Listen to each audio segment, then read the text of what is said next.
بسم الله الرحمن الرحيم.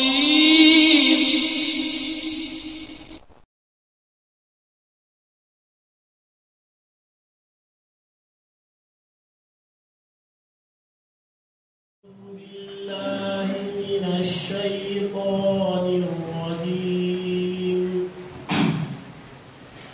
إن الذين يلحدون في آياتنا لا يخفون علينا أفمن يلقى في النار خير أم من يأتي آمنا يوم القيامة اعملوا ما شئتم إنه بما تعملون بصير.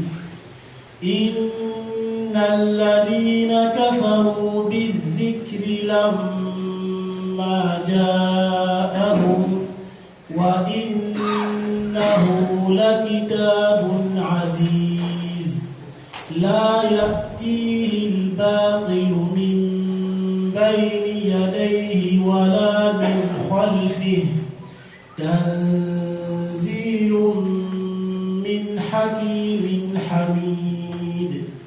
ما يقال لك إلا ما قد قيل للرسل من قبلك إن ربك لذو مغفرة وذو عقاب أليم.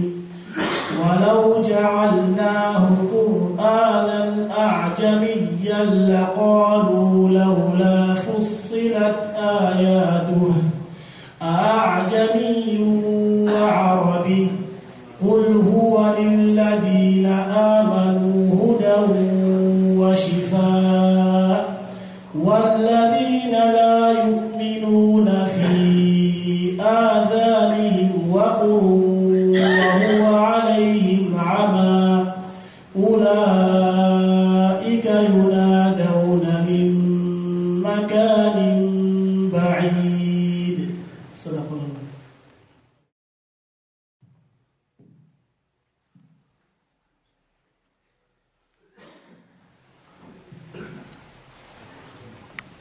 بسم الله الرحمن الرحيم. الحمد لله رب العالمين والصلاة والسلام على خاتم المرسلين. نرحب بالأخوة الكرام ونشكر الأخ هشام على الحضور وعلى تنشيطه بالسهرة.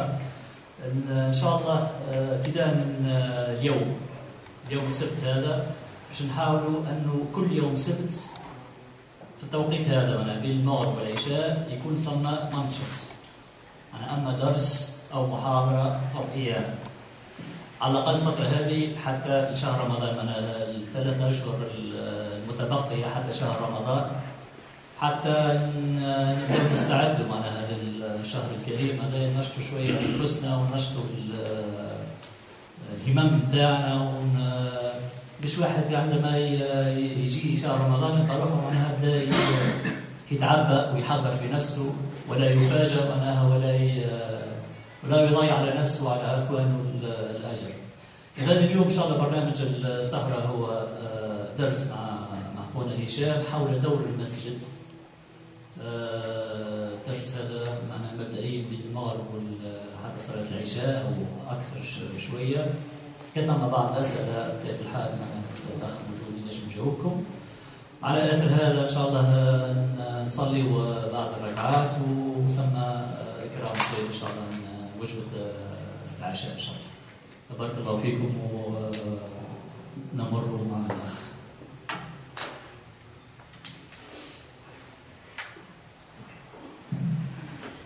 بسم الله الرحمن الرحيم. الحمد لله رب العالمين والصلاة والسلام على خاتم المرسلين وعلى آله وصحبه أجمعين ومن تبع هداهم إلى يوم الدين. وأشهد أن لا إله إلا الله يتولى الصالحين، وأشهد أن سيدنا محمدا صلى الله عليه وسلم مبعوث رحمة للعالمين. إخواني الأعزاء، أحييكم بتحية الإسلام وتحية الإسلام السلام، فالسلام عليكم ورحمة الله وبركاته. لقاءنا هذا الأول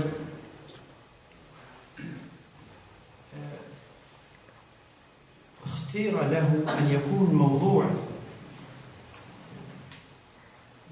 الحديث فيه هو عن المسجد وعن دور المسجد ووظيفته. والحديث عن دور المسجد يعني احنا ما دورنا، ما علاقتنا بالمسجد. ربي سبحانه في القرآن حين يتحدث عن المساجد يقول: أعوذ بالله من الشيطان الرجيم، بسم الله الرحمن الرحيم، في بيوت أذن الله أن ترفع إما معنى تبنى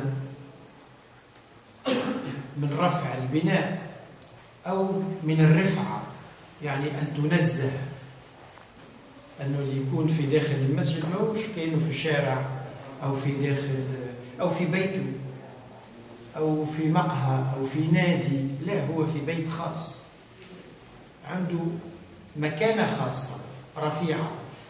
في بيوت أذن الله أن ترفع ويذكر فيها اسمه، ورب سبحانه أذن في بنائها وإنشائها. لماذا؟ لتخصص لذكر الله ويذكر فيها اسمه، يسبح لله فيها في البيوت هذه رجال لا تلهيهم تجارة ولا بيع عن ذكر الله وإقام الصلاة وإيتاء الزكاة. يعني ربي سبحانه خصص للمساجد هذه أهل عائلة. هناك ناس يزوروا المسجد يجوا ويروحوا، ولكن هناك أناس يشعرون أن المسجد هو موطنهم الحقيقي، مثل السمكة هذه في أكواريوم، تشعر أنه في الأكواريوم هي حية، تخرج من الأكواريوم تموت. هناك أناس يحيون بذكر الله، ألا بذكر الله تطمئن القلوب. ومكان الطمأنينة هذا لا يجدونه كما يجدونه في بيوت الله هذه التي أذن أن ترفع ويسبح له فيها رجال بالغدو والأصال، يعني صباح مساء، رجال لا تشغلهم تجارة ولا بيع. مش معناها هذو زهاد يعيشوا بالهواء بالريح، لا، هم يعيشون كما يعيش الناس، ولكن مشاغل الحياة هذه مشاغل ثانوية تأخذ حيز ثاني في حياتهم، ويشعر أن علاقته بالله عز وجل هي العلاقة الأولى، تجارته الأولى تجارته مع الله عز وجل.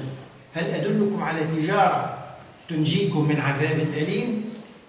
ربي سبحانه يكلمنا بمنطق التجارة لأنه يعرفنا الحساسين للتجارة، يعرف أن الإنسان يفهم الحساب، يحب البيع والشراء، ولذلك يقول لنا أحسن تجارة تقوم بها هي تلك التي تنشئها مع الله عز وجل، وأن لا تلهيك هذه التجارة أي تجارة أخرى عن هذه التجارة.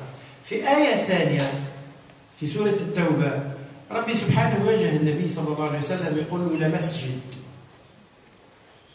أسس على التقوى من أول يوم أحق أن تقوم فيه.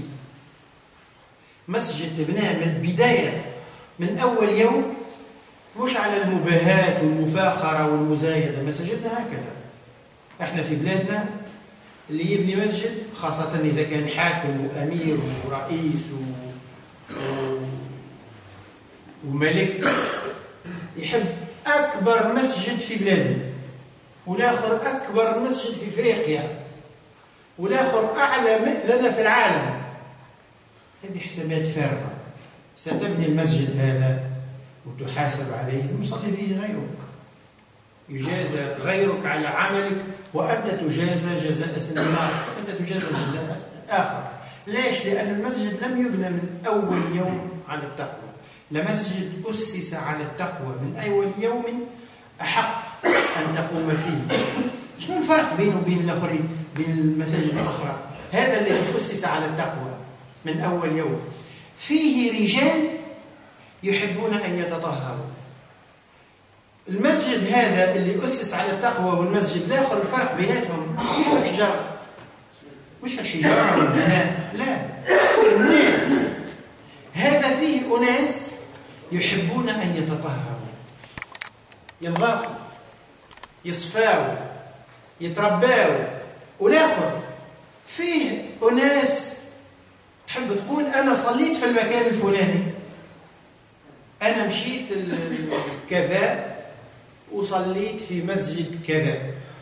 طيب ما شاء الله عندك وسام على علامة تحطها، يعني لما تمشي تقف أمام الله عز وجل مش تجيب له انت كارت فيزيت ولا كارت فيها أنك أنت زرت المكان الفلاني، بل حتى لو كان الواحد يمشي للكعبة بالنية هذه هي نية غير سليمة، ما تنفعش. اللي ينفع يحبون أن يتطهروا، الله يحب المطهرين. المسجد إخواني الأعزاء روحه هذا.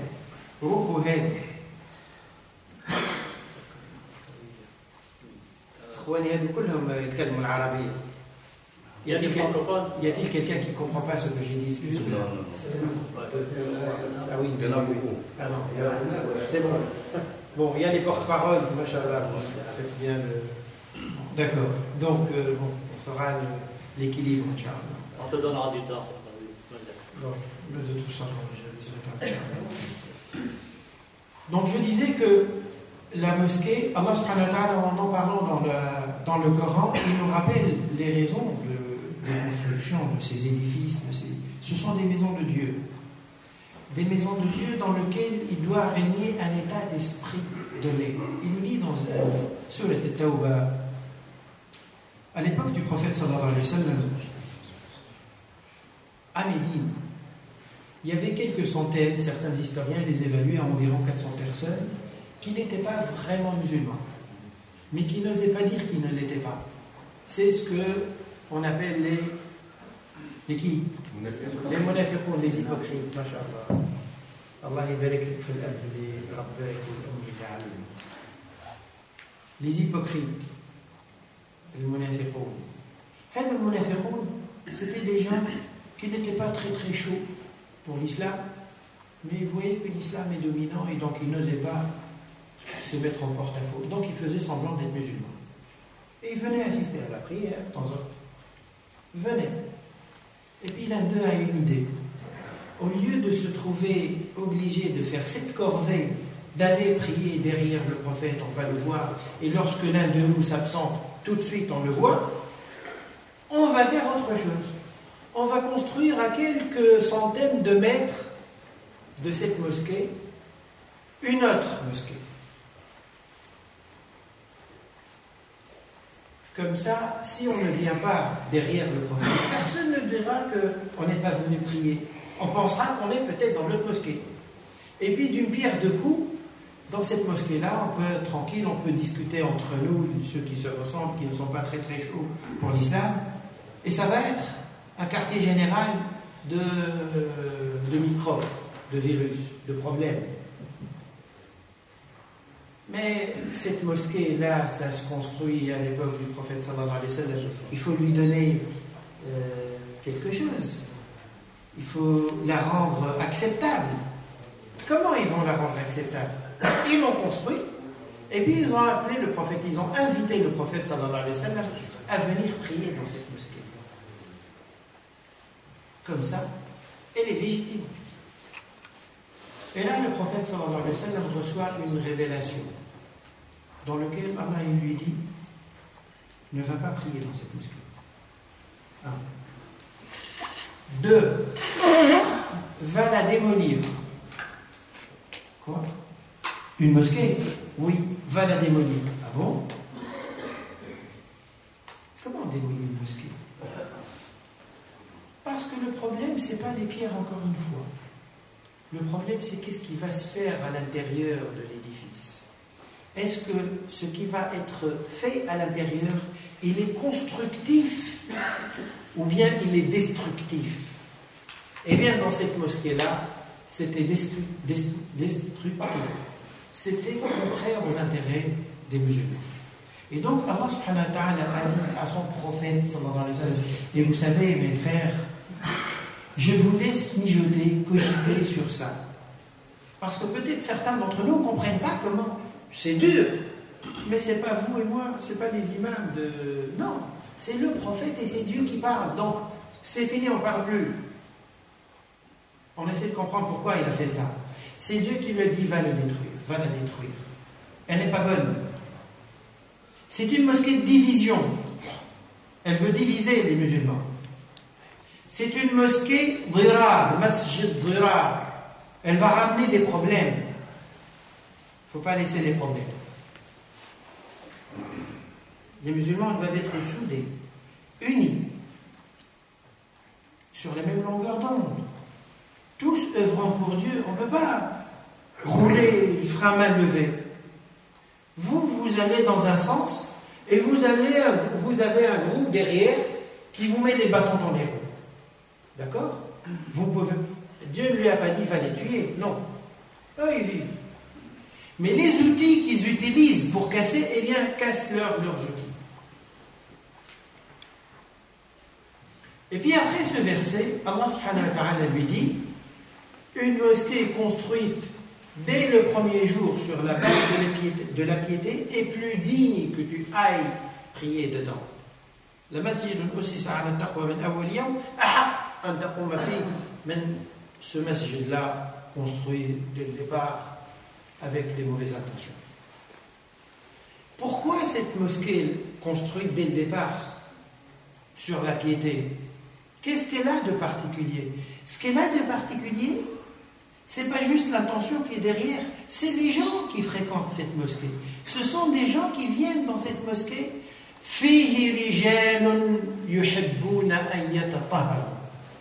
Il y a dedans, cette mosquée n'est fréquentée que par des gens qui viennent, ils veulent se purifier.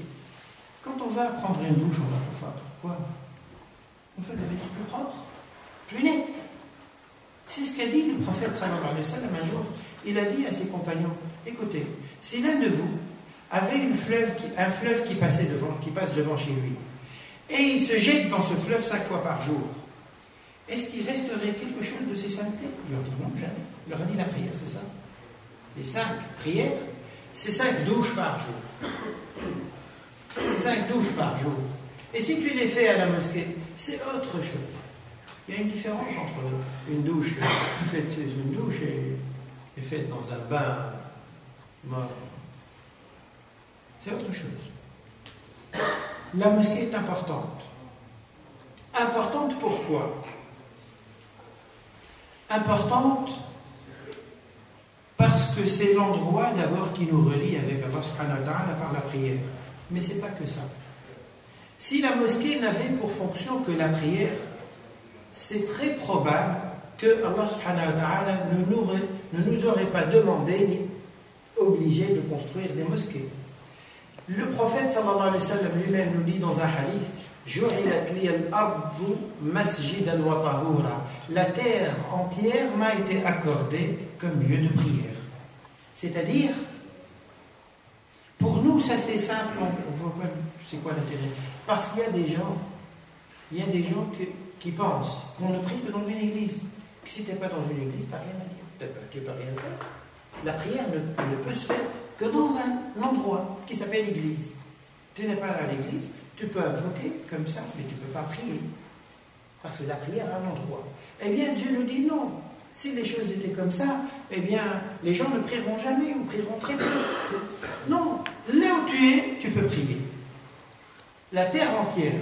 C'est l'heure de la prière, tu choisis un petit coin tranquille et tu fais ta prière. Donc, si la terre entière peut servir de lieu de prière, pourquoi nous demander de construire des mosquées? Pour prier, on peut prier partout. Donc, c'est pour autre chose, en plus de la prière. Pourquoi?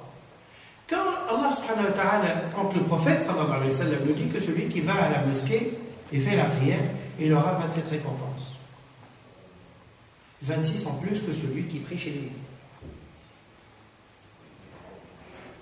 Pourquoi la différence? Parce que quand on prie avec les autres, qu'est-ce qui va se faire?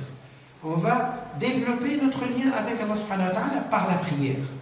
Mais même si je la fais chez moi, je vais développer ce lien avec Dieu. D'ailleurs, c'est simple. Chacun de nous peut prendre un instant et réfléchir un petit peu. Il peut se rappeler qu'un jour, il s'est réveillé un peu tôt ou en plein milieu de la nuit, il avait un souci, il s'est dit, je vais faire l'ovo et je fais quelques rak'at. Et c'est très probable que l'un de nous ait senti ça, que cette prière, elle a un goût qui n'est pas classique. Il sent quelque chose qu'il ne ressent pas malheureusement régulièrement dans les prières. Parce que là, il sent qu'il n'y a rien qui le préoccupe. Il n'y a rien. Ni un bruit, ni quelqu'un qui... rien. Il est entre lui et Dieu. Donc c'est possible que cette prière qui est faite loin comme ça, ou seule, ait un effet spirituel dans notre cœur beaucoup plus profond que la prière qu'on fait à la mosquée. Donc pourquoi celle qui est à la mosquée, elle a plus de valeur? Tu t'appelles comment d'abord? Riba. Peut-être parce que les anges ils nous protègent des commandes en général. Et que les diables ils s'enfuient dès qu'ils nous voient. C'est sûr que les diables n'aiment pas trop les mosquées, même s'ils essaient d'agir même par SMS. À distance. Oui, mais c'est vrai qu'il y a des anges Qui nous couvrent avec leurs ailes. et qui couvrent, voilà. Qui a dit ça? Le prophète. Sallallahu alayhi wa sallam. Oui, c'est le prophète sallallahu alayhi wa sallam qui a dit ça, que chaque fois que des musulmans se réunissent pour apprendre, pour réciter le Coran, pour invoquer Dieu, eh bien il y a une assemblée d'anges là. Vous voyez là, nous qui sommes ici, eh bien il y a au-dessus de nos têtes, là, il y a une assemblée, on est entouré d'anges, alhamdoulilah, qui comptent, qui notent, et qui ont noté que Riva a dit quelque chose de bien dans la mosquée et a assisté. Et son compteur, Hassanet, tourne depuis tout à l'heure. Il y a une autre raison, en plus de ça, qui explique pourquoi la prière à l'intérieur de la mosquée, elle a plus de valeur. La prière, j'ai dit, c'est un moyen qui nous relie à Allah subhanahu wa ta'ala, relie notre cœur à Allah subhanahu wa ta'ala. Quand on se trouve comme ça, côte à côte, alignés, une fois, on va, bon, c'est une fois, 2 fois, 3 fois, 10 fois. Ceux qui se voient fréquemment dans la plupart des prières, ils finissent par se connaître. Allah subhanahu wa ta'ala nous dit, je vous ai créé d'un homme et d'une femme, et vous êtes divers, variés dans vos langues, vos couleurs, etc. Pourquoi? Pour que vous appreniez à vous connaître. L'ita'araf. Donc cette prière en commun, elle nous permet de nous connaître. Je me rappelle d'un témoignage d'un frère converti à l'islam qui était avant très impliqué dans les activités syndicales. Il travaillait, il était syndicalisé, donc il était militant. Après sa conversion, il est parti un jour au Maroc. Il a fait la prière dans une mosquée, la prière de Sobh, je crois, et il a dit, j'étais dans le rang, et j'ai senti quelqu'un qui s'est placé juste à côté de moi. Il a enlevé une casquette, et il a posé, pas une casquette, un béret de soldat ou de... C'est une casquette de policier. Et il a posé devant lui, et il a fait la prière. Il a dit, quand j'ai fini la prière, et j'ai senti le policier à côté de moi, à l'épaule contre l'épaule, on est collé comme ça, il a dit, subhanallah, ça c'est la grandeur de l'islam. Parce que moi, dans ma tête, avant de devenir musulman, moi, je ne voyais le policier que dans une manifestation. Et on est dans des camps adverses. Lui avec le bâton qui me surveille, et moi, je fais la manifestation. Donc le policier, pour moi, c'est un problème. Il n'y a que l'islam qui peut nous mettre côte à côte, et il met Tom et Jerry côte à côte. Il met le chat et la souris côte à côte, sans que l'un morde l'autre. Dans la prière, chacun de nous laisse ce qu'il a de particulier, ses particularités, il les laisse. Et là, on est collé côte à côte. Et petit à petit, par ça, il y a des liens qui se créent. Et la mosquée, son rôle, c'est ça. Maintenant, si on revient, je vais essayer d'aborder un certain nombre de points dans l'ordre. Si on revient au tout début de l'islam, lorsque le prophète sallallahu alayhi wa sallam était à la Mecque, il était sous pression, donc il ne maîtrisait rien. Il priait, il faisait la da'wa, il parlait de l'islam, etc. C'est tout. Mais la société majoritairement était contre lui. Il part vers Médine. Il arrive à quelques kilomètres de Médine, dans une banlieue qui s'appelle Quba, à 3 kilomètres de Médine. Et il décide de faire une petite pause. Et il reste quelques jours, de 3 à 22 jours, selon les versions. Il reste quelques jours à Quba. Qu'est-ce qu'il fait? Il construit une mosquée. Construire une mosquée, c'est pas demande de permis de construire, un architecte, etc. C'est pas compliqué. C'est simple. On va ramener des poteaux, des piquets, etc. Bref, ça se fait très vite. Il a construit une mosquée pour que les gens puissent se rencontrer, viennent le voir, il leur parle de l'islam, et ils prient ensemble. Cette pause terminée à Quba, il arrive à Médine. Première chose qu'il fait à Médine, il construit d'abord une mosquée. C'est que dans l'esprit du prophète sallallahu alayhi wa sallam, pour lui ça c'est primordial. Il faut commencer par là. Il faut commencer par construire cette mosquée. Parce que c'est là où les gens vont se voir tous les jours, 5 fois. Et puis entre les 5 fois, ils sont là. Celui qui n'a rien à faire, au lieu d'aller se balader, il est là, il peut discuter avec ses frères, il peut invoquer Dieu, il peut réciter le Coran, il peut faire plein de choses. La première chose qu'il a faite à Médine, il a construit une mosquée. Et avec le temps, les mosquées se sont multipliées. 200 vivants déjà. Et cette mosquée première même du prophète sallallahu alayhi wa sallam, le Masjid Nabawi, à Médine je parle, c'est elle qui recevait les gens pour la prière. Les gens se mettaient en petits groupes et ils apprenaient par lui, autour de lui, ou des fois entre eux, mais aussi elle servait à régler des problèmes.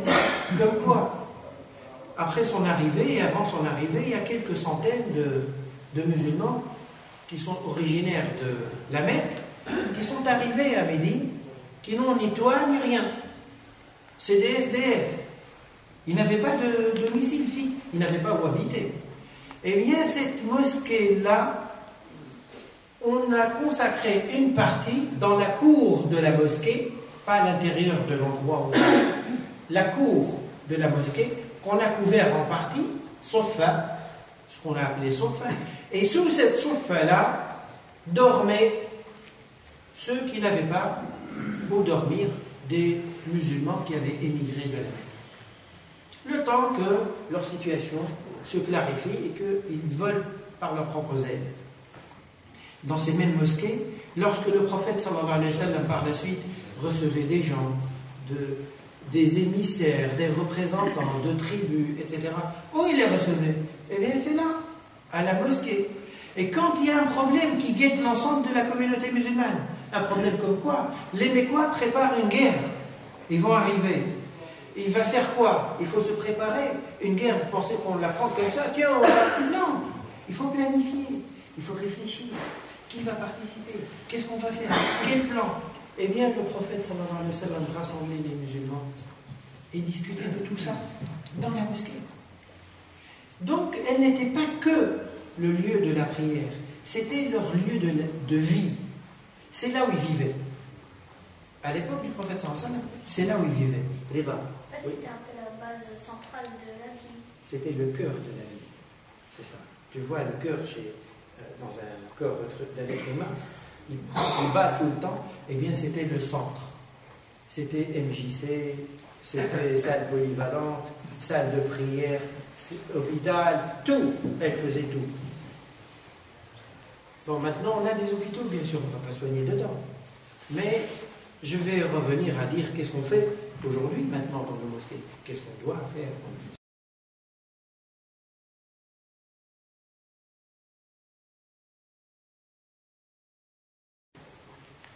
Après, dans l'histoire musulmane aussi, le rôle de la mosquée s'est développé. Il y a des bibliothèques partout dans les mosquées. des cercles de halaqat al-ta'lim. Et quand on dit halaqat al-ta'lim, c'est pas que le fiqh ou le hadith ou le tafsir ou le Coran, c'était la médecine, la physique, l'astronomie, ça se faisait dans les mosquées.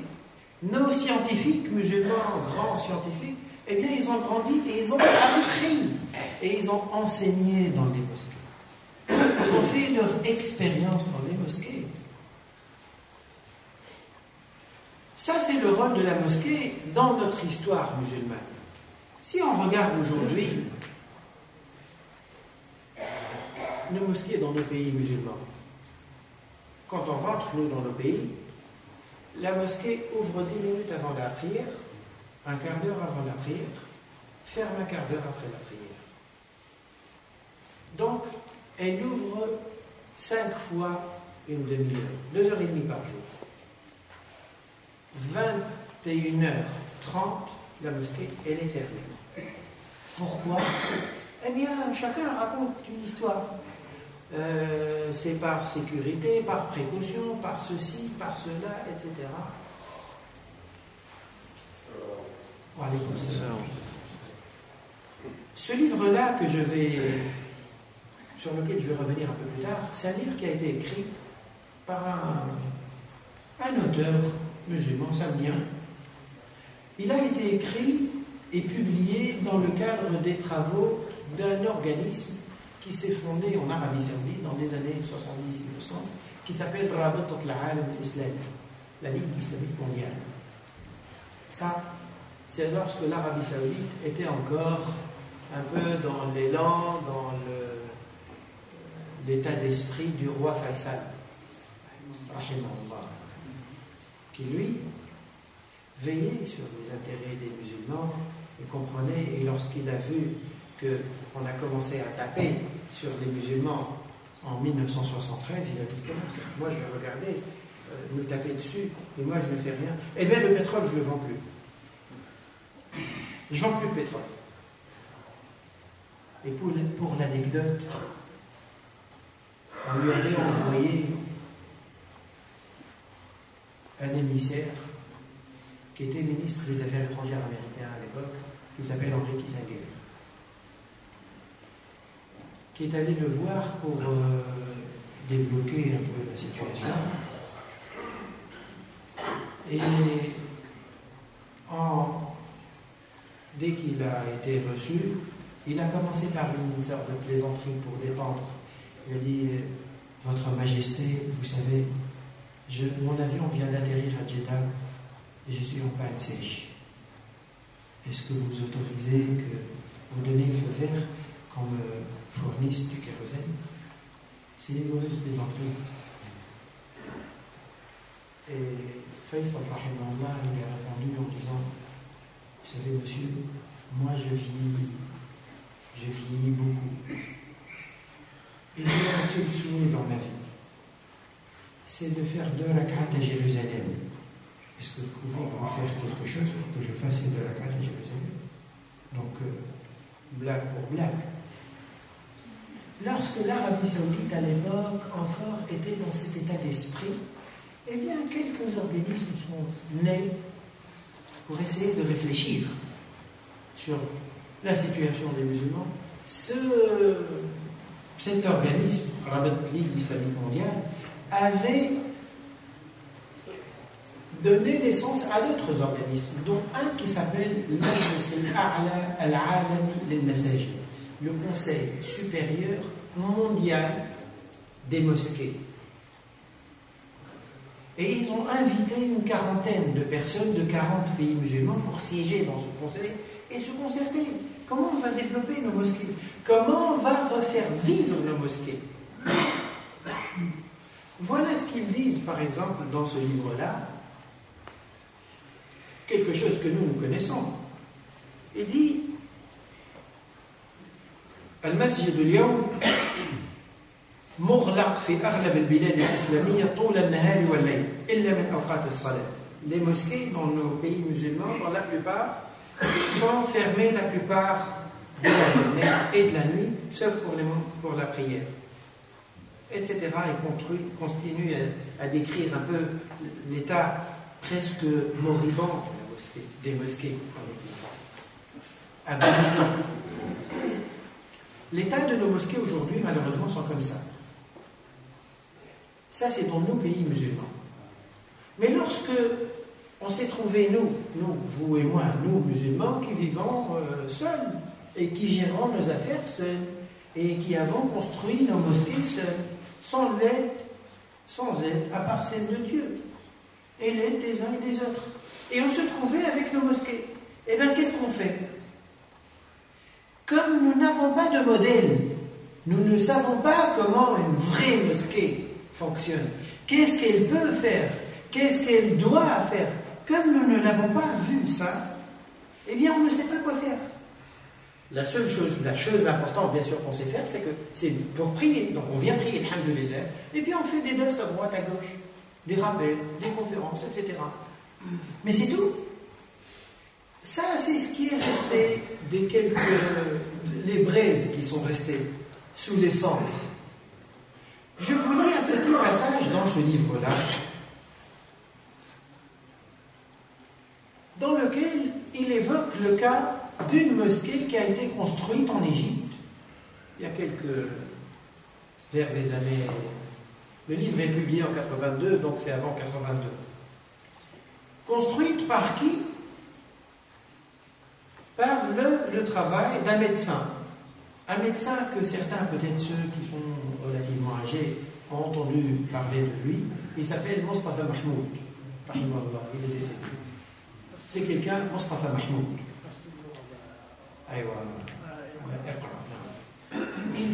Il a encore gardé des éditions enregistrées, il avait fait beaucoup de choses. Eh bien, écoutez ce qu'il a fait dans cette mosquée que lui, il a construite.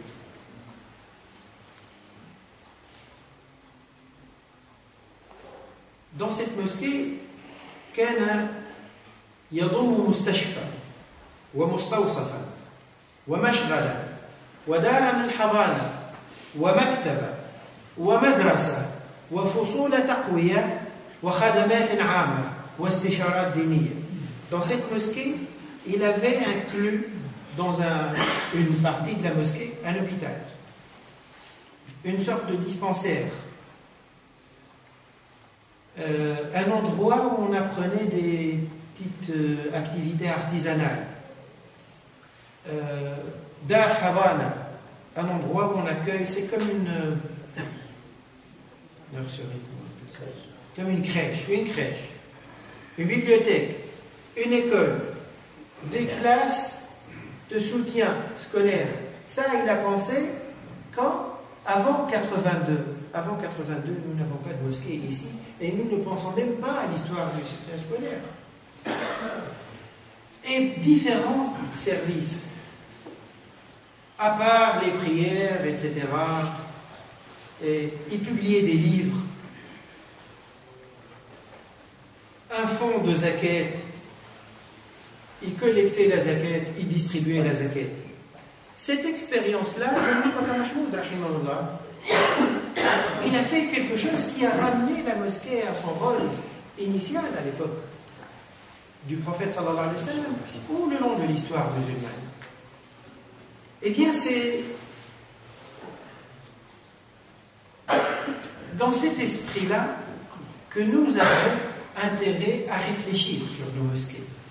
Vous savez, quand si l'un de nous, il a une petite somme d'argent et il sent qu'il a la possibilité de fructifier cette somme d'argent pour qu'il lui rapporte. Au lieu qu'elle dorme comme ça, il trouve quelqu'un d'honnête qui a le sens du commerce et qui n'a pas d'argent. Il lui dit: qu'est-ce que tu penses si on s'associe et je te donne mon argent? Pourquoi? Parce qu'il veut faire travailler cet argent. Eh bien, nous devons regarder nos mosquées, voir nos mosquées de la même manière. Nous avons des endroits, des lieux, alhamdoulilah, qui sont grands, qui peuvent accueillir, qui peuvent faire beaucoup de choses. Eh bien, nous avons intérêt à réfléchir. Je sais bien, mes frères et sœurs, si vous êtes sœurs, je sais bien qu'on n'est pas tous peut-être faits pour les mêmes choses, certainement même. On ne peut pas tous faire tout réfléchir, etc. Mais nous devons avoir le souci. Celui d'entre nous qui peut réfléchir, eh bien, il doit réfléchir. Et celui qui a une idée, il donne l'idée. Il dit, si tu peux faire, bismillah, vas-y. Et celui qui ne peut pas, il aide l'autre. Ce serait bien, par exemple, de faire une activité X, quelconque. Parmi les activités, et je vais aborder quelques exemples comme ça, en vrac. En vrac. À l'époque du prophète sallallahu alayhi wa sallam, les premières fois où il a eu des prisonniers de guerre, à Badr, qu'est-ce qu'il a fait des prisonniers? Il les a bien traités comme si c'était des invités. Oui. Et qu'il les a bien nourris, il leur a donné des matelas. Comme si ils faisaient partie des musulmans. Des musulmans. Oui. Oui.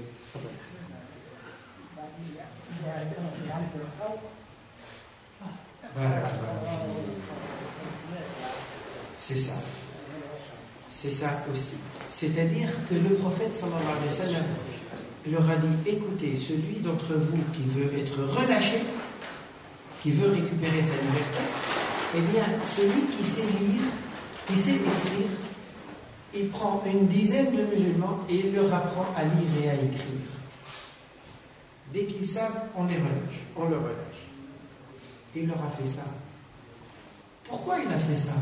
Parce que le prophète sallallahu alayhi wa sallam savait pertinemment l'importance pour le musulman, dans la vie du musulman, de savoir lire. Même le papier. Vous pensez que les compagnons, ils avaient appris comme nous, devenaient des docteurs. Ils n'avaient pas ces diplômes-là. Mais l'essentiel, c'est qu'ils savaient. Quand il prend un papier, eh bien, il se fait déchiffrer, il se casse la tête et il arrive à lire. C'était suffisant. Pour le prophète, sallallahu alayhi wa sallam, ça c'était important. Le premier verset qu'il a reçu, c'était Iqra. Iqra. Noun. Wal qalam. Wama yasturun. Il commence à parler du qalam. Un moyen d'écrire. Dans les mosquées, il y a des gens qui s'ennuient. Dans les mosquées, autour des mosquées.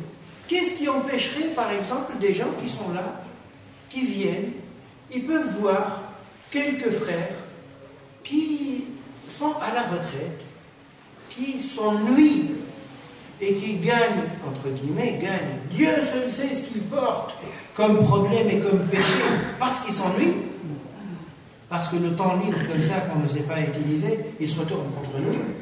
Eh bien, il vient, tiens, viens. On peut se voir à un moment de la journée, 3, 4, 10, et je vous apprendrai l'alphabet. A, ou, I, B, ou, B. C'est tout. C'est rien. C'est rien. C'est pas rien. C'est pas rien. C'est pas des détails. Tout ce qu'on peut faire comme bien est un bien. Et en plus, parce que quand l'être humain, il n'a pas quelque chose qu'il aime atteindre, un objectif, quelque chose pour laquelle il vit, le nafs, lorsque tu ne l'occupes pas par quelque chose de bien, eh bien, elle te bouffe la tête, elle t'occupe par le mal. Elle te ronge le cerveau. Eh bien, pourquoi on ne fait pas des choses positives comme ça? C'est difficile, c'est compliqué, ça demande quoi? Une classe? Rien. Ici. Tiens, on s'assoit et on le fait. Qu'est-ce qui empêche que l'un d'entre nous fait des choses comme ça? Rien. On peut le faire. Et la mosquée, elle doit être comme une ruche. Une ruche qui grouille de vie. Eh bien, certains réformateurs musulmans au milieu du XXe siècle, lorsqu'ils ont voulu redonner la vie aux mosquées et au sein de la communauté, ils se sont mis à mettre en place un certain nombre d'activités. À part cet exemple de Mustafa Mahmoud, il y avait des gens qui, dans des villes entières, plaçaient dans les mosquées des petits groupes qu'ils appelaient les jeunes Islah Dat al-Bayn. Les jeunes Islah Dat al-Bayn. Qu'est-ce que ça veut dire, Islah Dat al-Bayn? c'est-à-dire réconciliation, des sortes de comités de réconciliation. Des groupes qui, lorsqu'ils entendent qu'il y a un problème entre deux voisins, entre deux associés, entre deux amis, dans une famille, à propos d'un héritage ou d'un problème quelconque, eh bien ces gens-là, c'est un petit groupe de sages, qui font quoi? Eh bien, ils vont intervenir et réconcilier les gens. Essayer de réparer les relations entre les musulmans. Ils avaient mis en place des groupes de pompiers, de SAMU comme ça, social, qui résolvent les problèmes entre les gens. Dans d'autres pays, en Syrie, en Égypte, ils ont mis en place des petits groupes qui organisent des mariages. Vous savez, alors, je parle là maintenant aux frères qui ont 50 et plus. Donc, ma tranche d'âge. Qui ont des enfants en âge de mariage. Vous savez, quand on ne fait rien, nous, pour les aider dans le bien, eh bien, il y a quelqu'un d'autre qui s'occupe d'eux. Ils ne vont pas nous attendre indéfiniment. Ils peuvent patienter. Si Allah met dans leur cœur une tarbiya, peut-être, ils seront attentifs. Mais sinon, ils peuvent se déchaîner et Dieu seul sait où ils vont. Ils vont n'importe où. On attend qu'ils vont n'importe où. Ou bien nous, on essaie de faire ce qu'on peut, nous, pour réduire ça et pour faciliter le bien.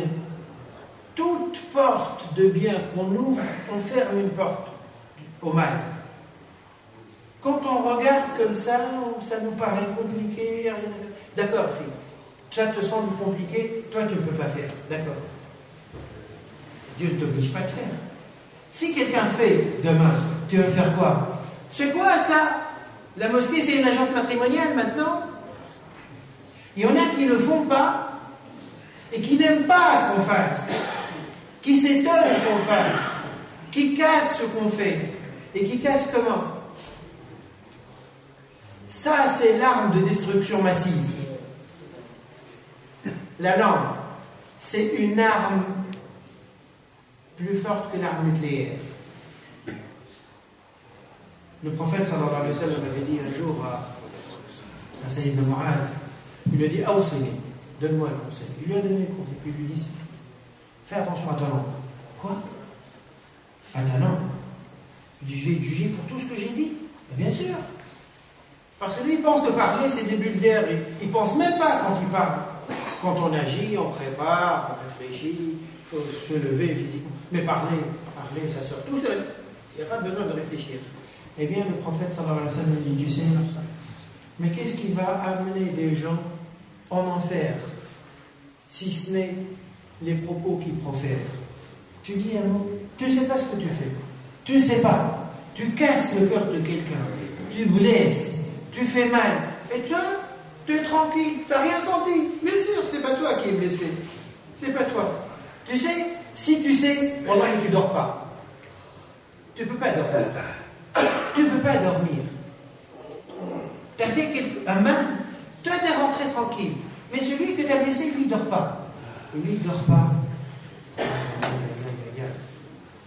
J'espère que Dieu nous préserve de ça. Vous savez, chacun de nous doit installer un radar dans sa tête qui surveille ce qu'il dit, ce qu'il fait. Ce que je fais, ce que je dis, ça constructif, ça aide, ça fait avancer dans le bien, ça fait quoi, etc. Et on peut se tromper tous, forcément, bien sûr. Qui de nous ne se trompe pas? Le problème n'est pas là. Tu te trompes, toi, va réparer. T'as blessé quelqu'un, eh bien, excuse-moi, ça va, s'il te plaît, pardonne-moi. L'un de nous, quand il bricole, il tient un clou, il tape. Et un faux coup, un mauvais coup, il tape son doigt, il tape sa main. Il dit, c'est pas grave, c'est l'autre main, moi ça ne me regarde pas. Non, la main qui a blessé soigne. Eh bien, pareil entre nous. Pareil. T'as dit quelque chose, t'as rien senti, mais quelqu'un t'a dit, tu sais, l'autre fois, le frère à qui tu as dit ça, malheureusement, il a pris mal. C'est son problème. Pourquoi il est allergique, lui? D'accord. D'accord. Tu dis ça à Dieu après. Quand tu vas te trouver devant lui, dis-lui, c'est pas de ma faute, c'est parce que lui était allergique. À Dieu, tu ne peux pas lui dire, c'est pas de ma faute. Tu lui dis ce que tu veux. Lui, il compte ce qu'il veut. Lui, il fait ce qu'il veut.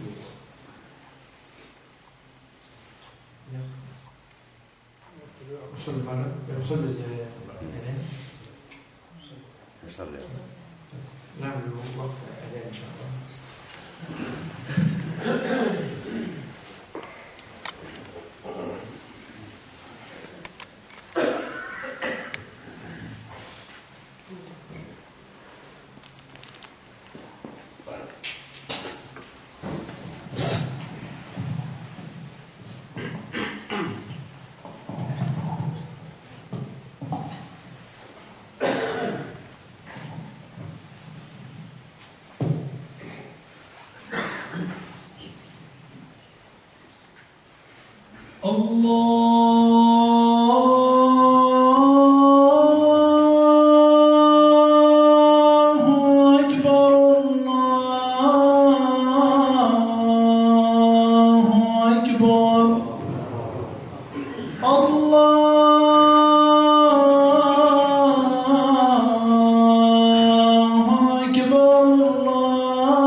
Donc je disais que le rôle aujourd'hui que la mosquée est appelée à assumer, et accomplir est très vaste, très large.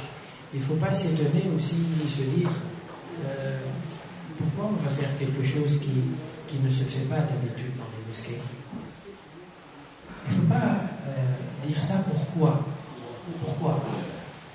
D'abord parce que j'ai dit que les mosquées, à l'époque du prophète sallallahu alayhi wa sallam et au long de l'histoire musulmane, faisaient beaucoup de choses qu'on ne fait plus aujourd'hui. Et c'est sûr que c'est une régression de notre part. Mais d'un autre côté aussi, parce que même dans notre vie proche, là, on a fait des choses qu'on ne faisait pas avant. Par exemple, ici en France, dans les années 70, les mosquées ou les salles de prière étaient des lieux de prière et c'est tout. Début des années 80, aussi, c'était des lieux de prière et c'est tout. Vers la fin des années 80, ceux qui s'occupent des mosquées se sont rendus compte qu'il y a de plus en plus de papas qui fréquentent les mosquées, qui ont des enfants qui sont ici, qui ne savent pas lire l'arabe, qui ne connaissent pas l'arabe. Et donc ils se sont dit, tiens, on a un besoin, il faut apprendre à nos enfants la langue arabe. Où on va le faire? Eh bien, on va le faire dans les mosquées. Oui ou non? La mosquée de Paris a proposé des cours d'arabe dans les années 60? Non. Pourquoi il n'y avait pas des enfants qui avaient besoin d'apprendre l'arabe? Si. Mais l'idée n'est pas venue. Quand le besoin est devenu très grand, dans toutes les mosquées, il y a des papas, il y a des parents, il y a des enfants, etc. Eh bien là, il faut répondre aux besoins. Et on ne s'est pas dit, mais on va faire une bédard. Comment on va faire ça? Parce que ça ne se faisait pas dans les mosquées. Et dans nos pays, vous voyez des cours d'arabe qui se font dans nos mosquées, dans nos pays musulmans? Non. Oui, mais le besoin, ici, la pause. Est-ce que c'est contraire à la mosquée? Non. C'est pas contraire. Et on l'a fait. Donc, alhamdoulilah, maintenant c'est devenu quelque chose de... Ça n'irrite personne. Ça n'étonne personne. Mais est-ce que nos besoins s'arrêtent à l'apprentissage de la langue arabe? C'est tout. Il n'y a que Dieu qui sait. Il n'y a que nos enfants qui ont besoin de nos mosquées. Les enfants ont besoin. Les adultes ont besoin. Ils ont des besoins. Les hommes, les femmes, les non-musulmans ont des besoins. Ces besoins-là sont divers et variés. Ce n'est pas que des besoins d'ordre culturel à prendre. Il y a des besoins divers. Et bien, ces besoins-là, on doit leur répondre à tous. Tout ce que nous pouvons faire, on doit le faire. Si on ne peut pas,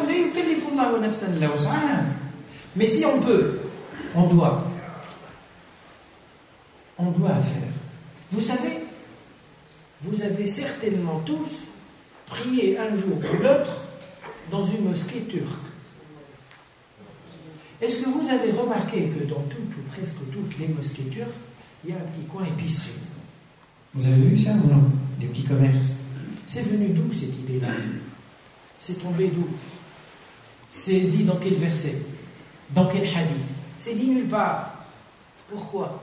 Eh bien parce que ceux qui ont construit les mosquées, c'est turcs. Ils ont senti qu'il y a un besoin. Cette mosquée, elle est là, alhamdoulilah, mais elle doit fonctionner.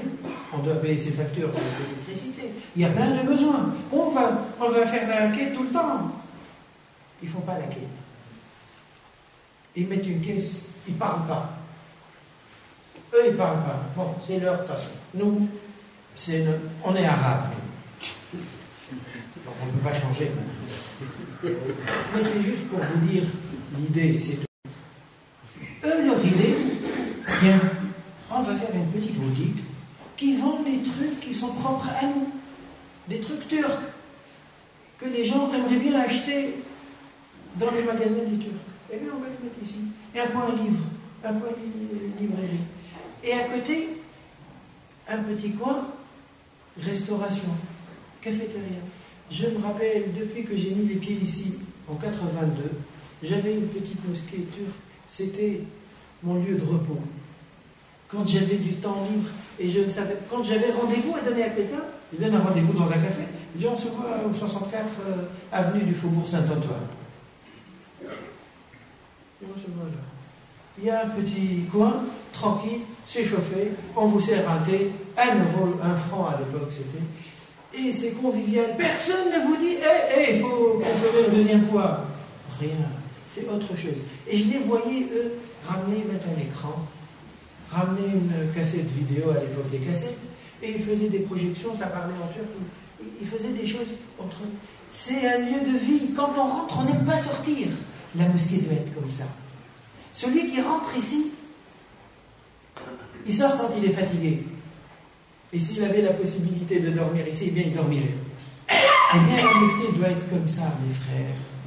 La mosquée c'est ça. Je sais que maintenant je vous parle d'un rêve.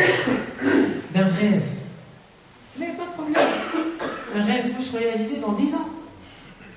Il peut se réaliser dans 15 ans. L'essentiel, c'est pas dire « Ah, c'est quoi ça? C'est quoi ce genre ?» Non. C'est comme ça que la mosquée, elle rayonne. Elle rayonne autour d'elle. Elle est aimée. Elle attire les gens. On aime venir. On aime rentrer. On aime rester.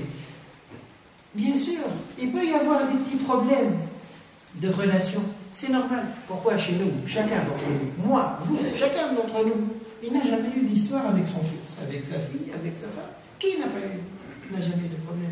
C'est normal, c'est humain. Eh bien, je vais renvoyer mon fils parce qu'il s'est embrouillé. Je vais divorcer parce que non. C'est aussi, j'apprends l'islam dans ses disputes, dans ses problèmes, pas disputes. Dans ses problèmes, j'apprends l'islam. Dieu me teste.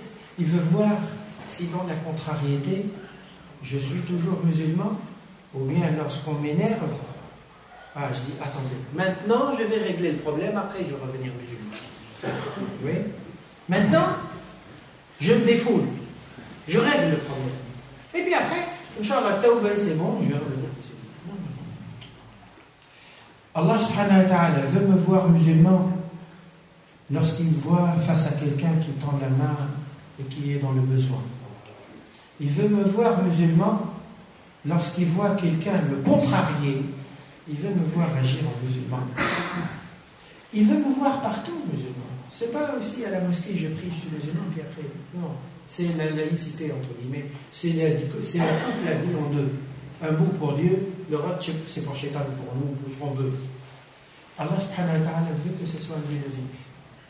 Alors, il reste un point qui me semble important à développer, que je vais reporter après la prière, Inch'Allah, c'est que certains peuvent dire, c'est idéaliste, mais pas idéal, donc ça ne sert à rien. D'autres, ils peuvent dire, oui, ce serait bien, mais comment? Par où commencer? Quel projet on va commencer? Eh bien, je vais essayer de répondre à cette question. Par où commencer si on veut remettre nos mosquées sur les rails, si on veut redonner à nos mosquées notre vie? Et vous savez, mes frères, croyez-moi, que celui qui croit en ça, qui sent que ce serait bien, Inch'Allah, j'aimerais bien qu'un jour notre mosquée devienne comme ça. Et nos autres mosquées copient sur nous dans le bien. Eh bien, même si rien ne se fait de son vivant, croyez-moi que s'il aspire à ça, Allah subhanahu wa ta'ala lui accordera la récompense comme si ça s'est fait, même si rien ne s'est fait. Et je n'invente pas, moi je ne donne pas des hasanat à la place de Dieu. C'est Allah subhanahu wa ta'ala qui nous apprend ça. Un jour, le prophète sallallahu alayhi wa sallam a dit à ses compagnons, ils étaient partis vers une bataille. Ils sont éloignés à plusieurs dizaines de kilomètres. Ils ont fait des chemins tortueux, tantôt ils montaient, ils descendaient, etc. Et il leur a dit, vous savez, il y a des musulmans qu'on a laissés derrière nous à Médine. Eh bien, ils sont en train de partager avec nous toutes les hasanat. Tout l'effort que nous faisons, eh bien, eux, Allah, il leur accorde les hasanat, pourtant ils n'ont pas bougé. Pourquoi? Parce qu'ils voulaient être avec nous. Oui, elle est vraie. Parce qu'ils croyaient en eux et qu'ils croyaient qu'ils allaient gagner. Alors, et parce qu'ils voulaient aussi participer, parce qu'ils voulaient aller, sauf qu'ils n'avaient pas les moyens d'aller. Il fallait se préparer, il faut avoir un cheval, sinon on ne peut rien faire. Eh bien, rien que parce qu'ils avaient envie de faire, et sincèrement envie de faire, mais ils n'ont rien fait, Allah subhanahu wa ta'ala leur donne la récompense. Je reviendrai, Inch'Allah, donc sur par où commencer le changement de la mosquée, juste après la prière. Barakallahu fikum. Subhana rabbika rabbil izzati amma yasifun, wa salamun ala al-mursalin, walhamdulillah. Bismillah ar-Rahman ar-Rahim, alhamdulillah, wa salatu wa salamu ala rasulillah, wa ala alihi wa sahbihi wa tabi'a hudah. Donc, je rappelle, mes frères, je reprends un peu ce que nous disions, ce que j'étais en train de dire. Au sujet de la mosquée, l'importance de la mosquée, du rôle de la mosquée, et puis bien sûr après comment il va se réaliser ce rôle, il va se réaliser tout seul, et c'est pas elle seule non plus qui va le faire. C'est important de garder toujours présent à l'esprit la raison qui nous anime pour faire pour se poser même ce genre de questions. On aurait pu continuer notre vie tranquillement, on part, et c'est tout, jusqu'à ce qu'on parte une bonne fois pour toutes. On aurait pu continuer. Sauf que quand on prend le temps de s'approcher du Coran et de voir ce que Allah subhanahu wa ta'ala nous dit, ce qu'il attend de nous, il attend qu'on l'écoute. Il attend qu'on l'écoute, qu'on lui prête l'oreille et qu'on progresse petit à petit pour se rapprocher de l'état d'esprit auquel il nous invite. J'ai commencé tout à l'heure, au tout début, en rappelant que Allah subhanahu wa ta'ala a dit que ces édifices-là sont construits, où Allah subhanahu wa ta'ala a voulu qu'on les construise, qu'on les élève aussi, pour que ces endroits-là soient les endroits dans lesquels le nom d'Allah subhanahu wa ta'ala continue toujours à être invoqué. Et que dans ces endroits, il y a des hommes qui vont se consacrer, non pas en renonçant à la vie, mais en sachant donner la priorité, en sachant quelles sont les priorités. رجال يسبح له فيها بالغدو والآصال رجال. Dans ces endroits, dans ces mosquées, il y a des hommes qui invoquent Allah subhanahu wa ta'ala, qui le glorifient matin et soir, et que rien ne peut les détourner de ça. Ni argent, ni affaires, ni commerce, rien ne peut les détourner de cette priorité parce que Allah subhanahu wa ta'ala veut que ces édifices aient cette fonction de rappel dans la vie, dans la société. Et dans le deuxième verset, c'est que ce sont des hommes qui cherchent à se purifier, à se nettoyer, à s'améliorer, et non pas qui rentrent, qui sortent, et c'est tout. Donc la question que j'ai posée à la fin de la première partie, c'était si on voit que le rôle de la mosquée est aussi large, de quelle manière, par où on va commencer? Eh bien la réponse, on l'a dans nos sources. Lorsqu'on revient au prophète sallallahu alayhi wa sallam, on va voir lui par où il a commencé. Qu'est-ce qu'il a commencé à faire? D'abord, il n'a pas commencé par la construction. Il a commencé par Dar al-Arqam, une maison dans laquelle il a commencé à réunir des personnes. Ceux qui acceptent l'islam, eh bien, ils vont le voir dans cette maison-là. C'est la maison de l'un d'entre eux. Et c'est là où il leur apprenait l'islam. Mais il ne leur donnait pas des cours seulement. Il leur faisait aimer Dieu. Et vous savez, mes frères, c'est ça le travail que nous devons nous fixer d'abord, nous concernant individuellement. C'est ça l'objectif que nous devons viser. C'est pas je dois connaître l'islam, comprendre l'islam. Je dois arriver à aimer Dieu. À sentir que sans lui, je ne suis rien. Sans lui, ma vie n'a pas de sens. Et le sentir réellement. Et lorsque on aime Allah subhanahu wa ta'ala, tout change dans la vie d'un individu. Il ne porte plus le même regard sur les autres que le regard qu'il porte s'il est coupé de Dieu. Ou s'il a une relation superficielle avec Dieu. Quand quelqu'un est réellement attaché à Dieu, il quand il croise les gens, il ne va pas dire « Ah oui, lui il est égaré, et lui il est égaré, et lui le ski, lui perdu, et l'autre, et l'autre. » Il ne voit que des perdus partout. Non. Il voit des gens qui ont besoin qu'on leur apporte quelque chose. Et ça lui fait mal au cœur qu'il ne peut pas leur apporter. Et il essaie par tous ses moyens d'apporter quelque chose. Le regard qu'il porte sur les autres lorsqu'il est animé par cet amour de Dieu, c'est un regard de rahma. Et c'est pour ça que le prophète sallallahu alayhi wa sallam était rahmatan à qui musulman, rahmatan lil alamin. Sayyidina Ibrahim alayhi salam, lui aussi, Khalilullah, c'est l'allié, l'ami le plus rapproché de Dieu. Quand il regarde les gens, qu'est-ce qu'il dit? Un jour, il parle à Dieu. Il dit, en parlant des idoles, des statues, il dit, Rabbi, innahunna adlalna kathiran min an-nas. Seigneur, ces idoles ont fait beaucoup de ravages. Ils ont égaré beaucoup de gens. Et alors, فَمَنْ تَبِعَنِي فَإِنَّهُ مِنِّي. Celui qui a accepté mon message, qui a répondu à l'appel, qui m'a suivi, il fait partie de mon groupe, de ma communauté. وَمَنْ عَصَانِي.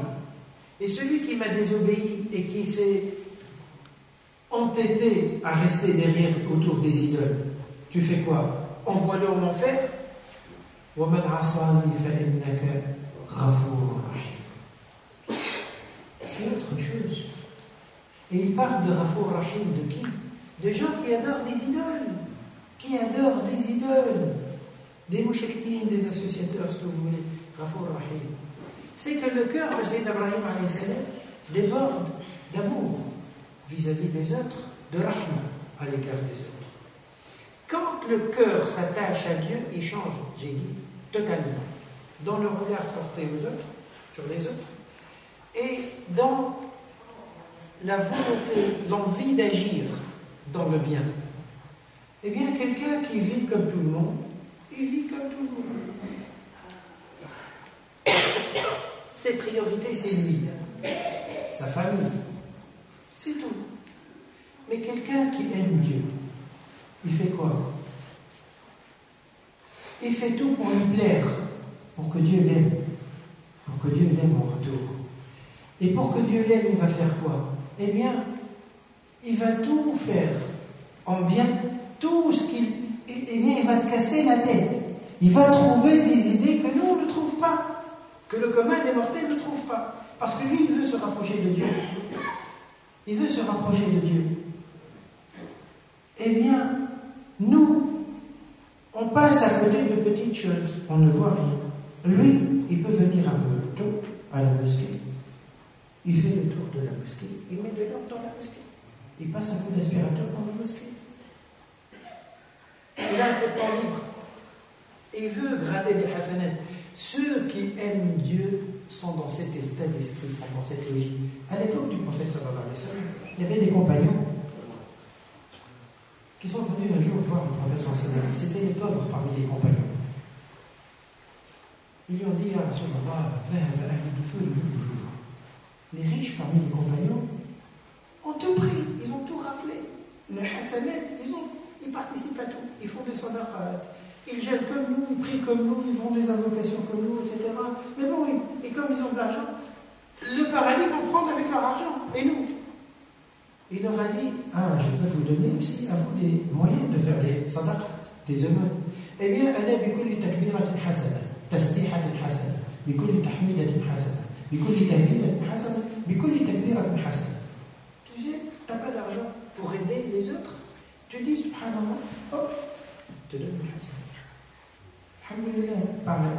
La ilaha illallah, pareil. Allahu akbar, pareil. Ils sont partis contents, alhamdulillah. On a trouvé de l'argent pour investir. Quelques jours plus tard, ils reviennent. Nos frères, les riches, ils ont eu une fuite. Ils ont appris ça. Ils sont mis à nous concurrencer même dans ça. Il leur a dit, ça, c'est Dieu qui donne sa grâce, son fadl à qui il veut. Ne vous ne regardez plus ça, c'est un détail. Parce que Dieu ne va pas vous donner en fonction de vos moyens. Même pas vos moyens. Il ne va pas vous donner en fonction de vos moyens. Il va vous donner en fonction d'autre chose. C'est-à-dire, c'est pas tu peux, tu fais, il te donne, et si tu peux pas, il te donne pas. Tu peux pas, il te donne. Tu ne peux pas. Mais tu as envie, eh bien il te donne. Et c'est pour ça qu'un jour, le prophète sallallahu alayhi wa sallam a dit à ses compagnons, Sabaqa dirham, alf dirham. J'ai un doute si c'est alf ou mi'at alf. Sabaqa dirham, alf dirham. Il y a quelqu'un qui a donné une sadaqa d'une pièce. Il y a un autre qui a donné 1000 pièces. Il y a celui à qui il a donné une, Allah il lui a donné plus de récompense que celui qui a donné 1000. J'en dis pourquoi? Parce que de notre logique comptable, nous, logique humaine, eh bien il a fait plus, il aura plus. Travailler plus pour gagner plus, c'est ça ce qu'on en raconte, c'est vrai. Eh bien il a fait plus. Il leur a dit, celui qui a donné un dirham, une pièce, avait 2 pièces dans sa poche. C'est tout. Celui qui avait 1000, qui a donné 1000, c'est un millionnaire. Quand il donne 1000, il les voit. Il ne les sent pas. Et donc, Allah il a récompensé celui qui a donné la moitié de sa fortune. Jusque-là, c'est normal. Parce que ce n'est pas en fonction du geste, c'est en fonction de l'âme, la volonté. Et vous savez, mes frères et sœurs, c'est ce truc-là. إن في الجسد مضغة إذا صلحت صلح الجسد كله وإذا فسدت فسد الجسد كله. Dans le corps humain, l'organisme, il y a un bout, s'il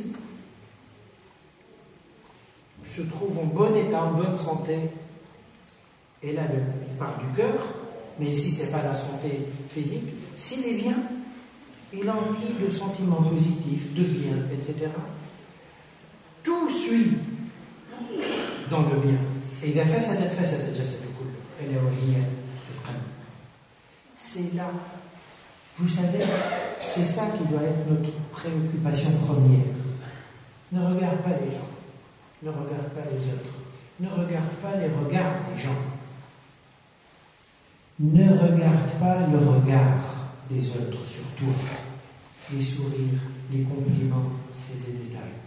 Lorsque tu vas te trouver devant Allah subhanahu wa ta'ala, croyez-moi mes frères et sœurs, que les compliments qu'on pourrait se faire les uns des autres, eh bien, ils ne rapportent rien.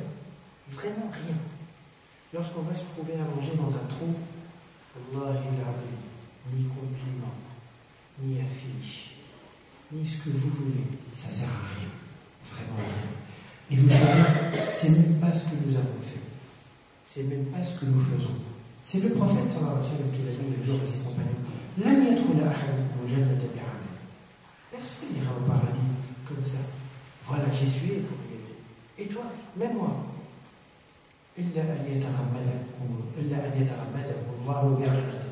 Sauf si Allah subhanahu wa ta'ala comble la personne par sa miséricorde. Mais sinon, s'il voit nous, on est cuit, Wallah, on est perdu. Si Allah subhanahu wa ta'ala, si on compte sur nous-mêmes, on est mal parti, vraiment mal parti. Par où commencer le changement de nos mosquées, dans nos mosquées? Eh bien, j'ai dit, le prophète sallallahu alayhi wa sallam a commencé par Dar al-Arqam. Qu'est-ce qu'on tire de là? Les actions que j'ai évoquées, dont j'ai évoqué quelques-unes d'entre elles tout à l'heure. J'ai dit qu'une mosquée doit être une ruche, un centre polyvalent, où il y a tout ce qu'on peut faire en bien, on le fait. Bien sûr, dans un ordre, c'est pas pour que ça devienne un souk, non. D'une manière réfléchie, utile. Le message de l'islam, c'est une rahma. La mosquée doit être le QG de la rahma. Le quartier général de la rahma. Et c'est pas pour ceux qui la fréquentent. Non. Elle doit dégager de la rahma à l'extérieur. C'est-à-dire quand l'un d'entre nous y part, sans qu'on sache, nous, tu es ambassadeur de la mosquée. Tu sors avec ta barre et ton ami, c'est fini. Et une mosquée qui bouge. Eh bien, la mosquée, elle doit être le producteur de la rahma à l'extérieur. Cette rahma-là, et les actions à travers lesquelles il va se voir, qui vont se faire à l'intérieur ou à l'extérieur. Ces actions-là, elles ne vont pas se faire comme ça toutes seules. Il faut des êtres humains. C'est des hommes qui vont faire les actions. Eh bien, première étape, c'est d'abord de préparer ces hommes, de former ces hommes, d'éduquer ces hommes. Première étape dans l'action d'une mosquée, c'est qu'elle commence d'abord à faire quelque chose dans laquelle on s'entraide, nous tous, à changer de notre état d'esprit, dans 3 sens, autour de 3 axes. Premier, Rabbaniya. D'abord, notre relation, notre rapport à Dieu, notre rapport à Allah subhanahu wa ta'ala. Ça, c'est le point de départ, la clé. Dans notre relation avec Allah subhanahu wa ta'ala, nous devons tout le temps, et nos rappels doivent tourner autour de ça, se positionner mentalement, intérieurement, au-delà des autres, comme j'ai dit encore une fois, par rapport à lui. Ne pense pas que tu agis. Et alors, qu'est-ce que j'en sais? Vous savez, depuis 30 ans, je fais les Jumu'ah et les Louds. Wallah, j'espère qu'Allah subhanahu wa ta'ala, juste, de pas de récompense, juste, il me remet mon compteur à 0. Juste, j'arrive, j'ai pas de péché, il ne va pas me faire cramer pour un péché. Juste ça. Qu'est-ce que ça vaut? Il n'y a que lui qui sait. Ce que nous faisons là, on est dans une salle d'examen. Quelqu'un qui a une feuille d'examen, il écrit. Il peut être sûr de lui, même s'il est premier de sa classe. Il ne sait pas comment il peut avoir une surprise. Il ne le sait que lorsqu'on lui remet sa copie. Tant qu'on n'est pas là, on est sûr de rien. Première chose, c'est lui. Qu'est-ce que je vaux pour lui? Qu'est-ce qu'il vaut pour moi? Qu'est-ce qu'il représente pour moi? Ça doit être notre préoccupation majeure, première. Dans les mosquées, le premier axe autour duquel nos rappels, notre éducation doit être de nous ramener à Allah subhanahu wa ta'ala. Et que nos liens soient forts, entretenus, réglés. Ça ne veut pas dire qu'on va devenir des anges. On ne devient pas jamais des anges. Mais on tend à être meilleur. Deuxième axe, c'est renforcer nos liens avec Dieu, renforcer nos liens avec nos frères, la fraternité. La mosquée, elle doit travailler pour que les gens qui rentrent dans la mosquée, ils sentent des radiations positives.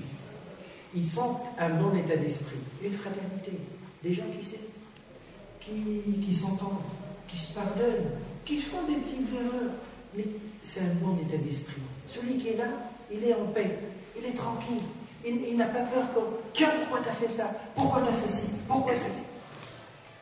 Je dis ça en sachant qu'on est déjà dans une situation, et donc il peut y avoir des choses comme ça en nous. Mais l'essentiel, c'est que chacun de nous, comme avant de sortir de chez lui, il se regarde dans une glace pour voir si il est correct ou non. Eh bien, on doit se regarder les uns les autres et pour changer et corriger. Deuxième axe, c'est renforcer nos liens de fraternité entre nous. Travailler ces liens fraternels. Et vous savez, à l'époque du prophète sallallahu alayhi wa sallam, vers la fin de sa vie, il leur a dit, vous savez, maintenant la religion, elle a emporté de domine toute la religion. Et que Shaitan, à partir d'aujourd'hui, il a mis la clé sous le paillasson. Pour lui, il désespère que les Arabes reviennent à l'adorer.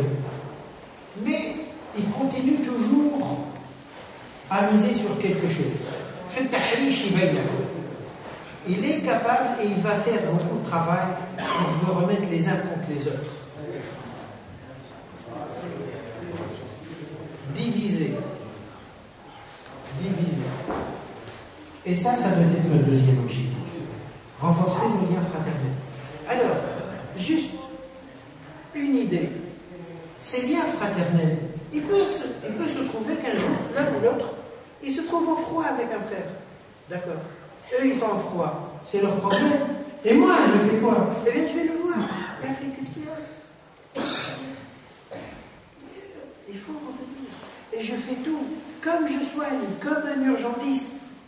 Eh bien, nous devons avoir ces réactions les uns vis-à-vis des autres. On ne se laisse pas coller les uns les autres. Non, c'est pas moi, c'est lui. Alhamdoulilah, moi, je suis tranquille. Non. Je ne suis pas tranquille si notre corps n'est pas tranquille. Troisième axe, c'est que la mosquée doit nous éduquer les uns les autres à aimer agir dans le bien.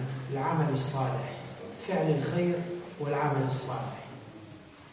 Lorsque, de notre côté, notre relation avec Allah subhanahu wa ta'ala devient primordiale, notre fraternité entre nous devient capitale, et nous sentons que notre objectif qu'on doit viser, c'est comment j'agis dans le bien, quel bien dans lequel je peux mettre la main à la pâte et participer dedans, eh bien, là, lorsque des individus comme ça, 5, 10, 15, c'est tout, commencent à se former, nous allons voir que dans les mosquées, les choses vont changer. Et ça ne va pas changer uniquement par des rappels, insister sur le mérite de ci, le mérite de ça. Non, en plus des rappels, il faut que l'on s'entraîne. Le frère, la frère, c'est moi, d'ailleurs, première étape dans la fraternité, c'est de se connaître les uns les autres. Ceux qui prient tous les jours, ils n'ont pas le droit de rester prier un an, ils ne se connaissent pas. Ils se voient tous les jours à la mosquée. Ils ne connaissent même pas le prénom. Quand l'un d'entre nous parle, Allah il le reprend. Un tel est parti. C'est qui? C'est le Hajjatel. C'est qui le Hajjatel? C'est celui qui... Ah oui, mais... Parce que le nom ne lui dit rien.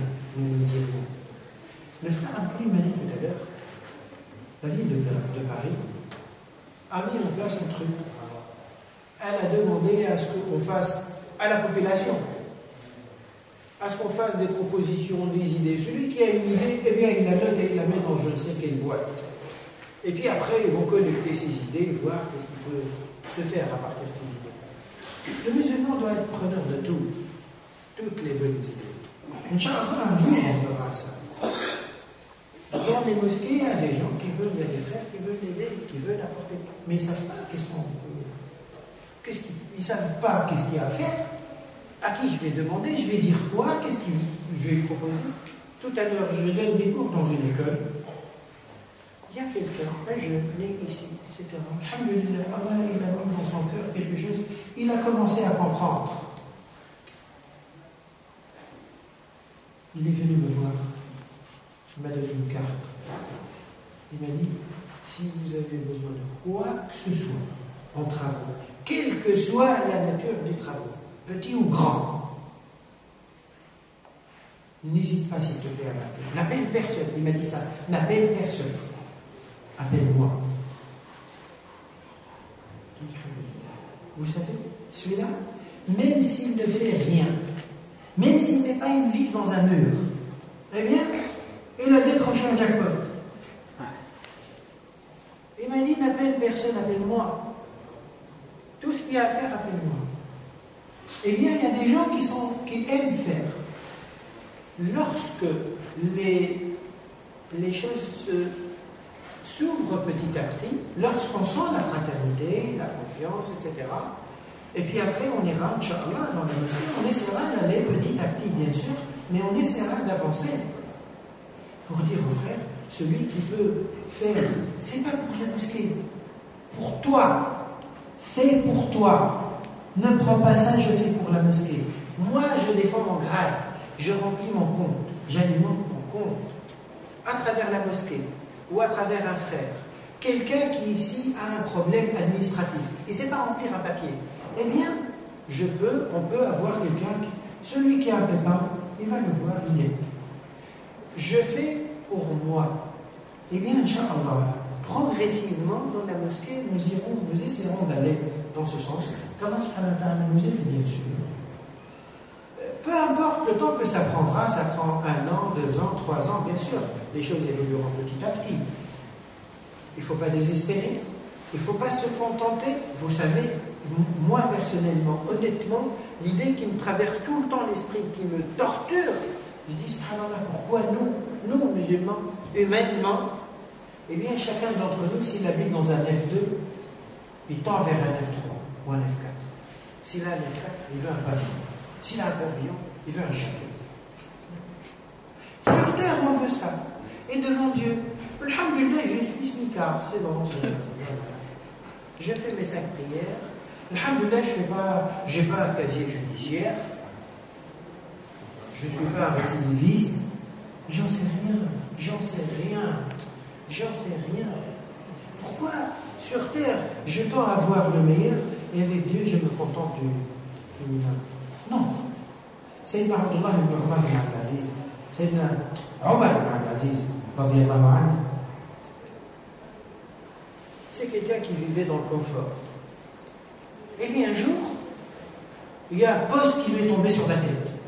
Quel poste? Calife. Il saute de par terre, il monte le haut degré. Il était à Wali à Médine. Il se trouve calife. Il est resté 2 ans. 2, c'est tout.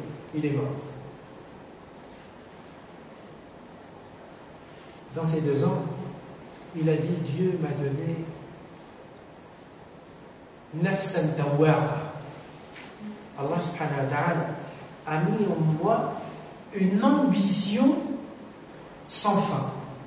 كلما تُعْتُ إلى شيء وصلت إليه. Chaque fois que je me suis fixé un objectif, eh bien je l'ai atteint. Maintenant, il dit, la seule chose maintenant qui me reste, que j'aimerais atteindre, que je veux atteindre, c'est le paradis. Eh bien c'est ça. C'est ça ce que doit être l'esprit qui nous anime. J'espère qu'Allah subhanahu wa ta'ala nous aide tous à nous remettre en question, à améliorer, mettre de l'ordre dans notre vie, dans notre relation avec lui, réparer les choses entre nous dans notre relation avec nos frères, et que Allah subhanahu wa ta'ala nous facilite petit à petit à progresser. Vous savez, je vais vous dire une chose, 1, 2, 3, 6, 9, 10, 11, on est une vingtaine, une trentaine ici. Il ne faut pas qu'on soit 300, ou plutôt c'est pas qu'il ne faut pas, il n'est pas nécessaire qu'on soit 300 ou 3000. 30 ça suffit, 20 ça suffit. Ça peut changer tout. 20, ils peuvent tout changer. Pas tout de suite. Il se met dans la tête, je vais changer. Et Inch'Allah, il change. Je vais évoquer un espoir qui vient sortir de la montée des Tawhid. Il y a un groupe de frères, alhamdoulilah, qui sont sortis de cette mosquée. C'est des frères qui prient avec nous. Ils sont mis dans une association, on appelle ça Paparel.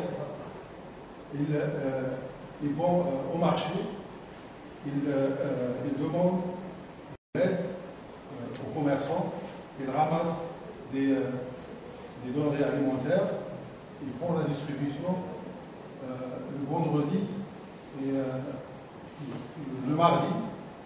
Ils ont besoin aussi des mains, des frères qui veulent aider, qui aillent avec eux, qui se présentent au marché, surtout le vendredi, parce qu'il y a énormément de gens qui arrivent pour, c'est-à-dire qu'il faut les satisfaire ces gens, presque 200 familles qui prennent chaque vendredi des cagènes. Donc il faut les aider, Inch'Allah.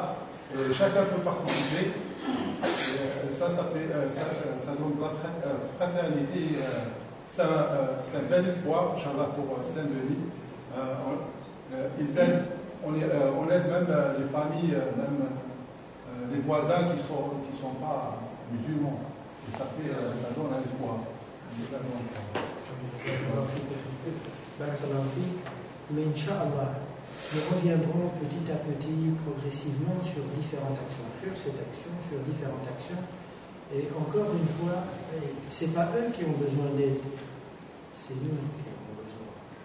C'est nous. Il faut se dire que quand je mets ma main dans ma poche, quand je me lève de chez moi et je vais faire quelque chose, je vais l'aider, mais sincèrement, je le fais pour moi.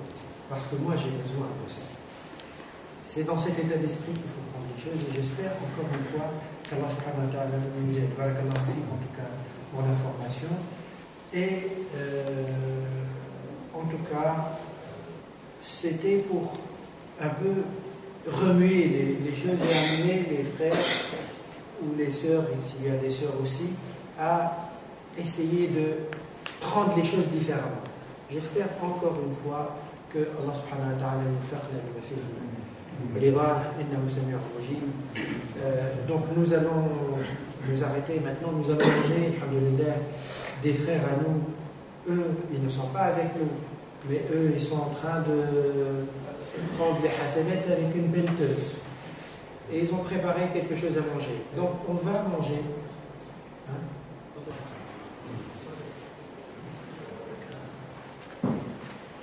على كل حال برنامجنا هو le programme là qu'on compte faire, c'est deux choses qui restent, qui vont suivre.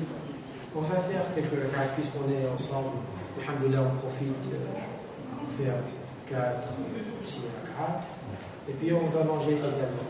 Donc, par quoi on commence? Le repas est servi, donc Inch'Allah. Alors, juste une suggestion lorsqu'on se met, c'est quelque chose que les frères font ici. C'est bien que tout autour de la table, on fasse un petit tour et on se présente les uns des autres, Inch'Allah, pour une occasion de créer des liens entre eux. Subhana rabbika rabbil izzati amma yasifun wa salamun ala al mursalin walhamdulillahi.